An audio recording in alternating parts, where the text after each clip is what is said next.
Hello বন্ধুরা, কেমন আছেন? আশা করি সবাই ভালো আছেন। বন্ধুরা, পুনরায় পরীক্ষা দিতে হবে নিট মামলায় বিরাট নির্দেশ এবার সুপ্রিম কোর্টের।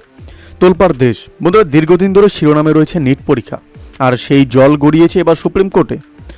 এবার এই নিয়ে বিরাট নির্দেশ দিল দেশের শীর্ষ আদালত। নিট পরীক্ষায় গ্রেস মার্কস তথা বাড়তি নম্বর পাওয়া প্রার্থীদের নম্বর বাতিল করা হবে।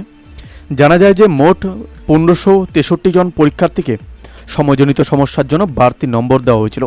এবার সেই নম্বর বাতিল করে দেওয়া হবে এবং সেই পরীক্ষার্থীদের পুনরায় পরীক্ষায় বসতে দেওয়া হবে এবং দেওয়ার সুযোগ করে দেওয়া হবে বলে সুপ্রিম কোর্টকে জানালো কেন্দ্র। চলতি বছরের নিট পরীক্ষা নিয়ে শীর্ষ আদালতে একাধিক মামলা দায়ের করা হয়েছিল। মামলাকারীদের অভিযোগ যে এবার পরীক্ষায় প্রশ্নপত্র ফাঁস হয়ে গিয়েছে। অন্যান্য অনিয়মের অভিযোগও আনা হয়েছিল। এদিন সুপ্রিম কোর্টে এই মামলার শুনানি হয়। বিচারপতি আহসান উদ্দিন আমানুল্লাহ এবং বিচারপতি বিক্রম নাথের অবকাশকালীন বেঞ্চে নিট মামলার শুনানি ছিল। আগেই শীর্ষ আদালতের তরফ থেকে এই ঘটনায় কেন্দ্রের বক্তব্যে জানতে চাওয়া হয়েছিল। এদিন একটি হলফনামা দিয়ে নিজের বক্তব্য জানায় কেন্দ্র।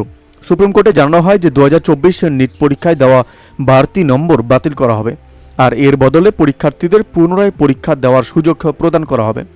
কেন্দ্রের তরফ থেকে শীর্ষ আদালতকে জানানো হয়েছে যে 1563 জন পরীক্ষার্থীদের বাড়তি নম্বর বাতিল করা হবে, আর এর পরিবর্তে তাদের ফের নতুন করে পরীক্ষায় বসতে দেওয়ার সুযোগ করে দেওয়া হবে।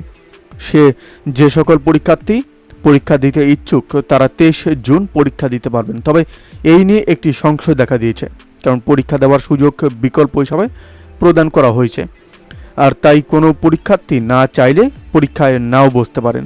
সেক্ষেত্রে তাদের বাড়তি নম্বর বাদ দিয়ে যে নম্বর হবে সেই অনুযায়ী র্যাঙ্কিং হবে।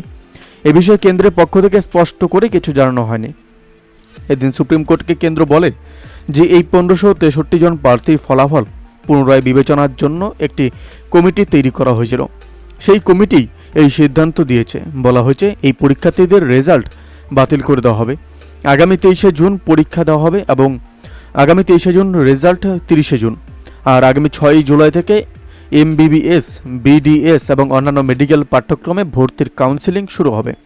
নিট পরীক্ষায় কাউন্সিলরের দিন আগেই নির্ধারিত হয়ে গিয়েছিল।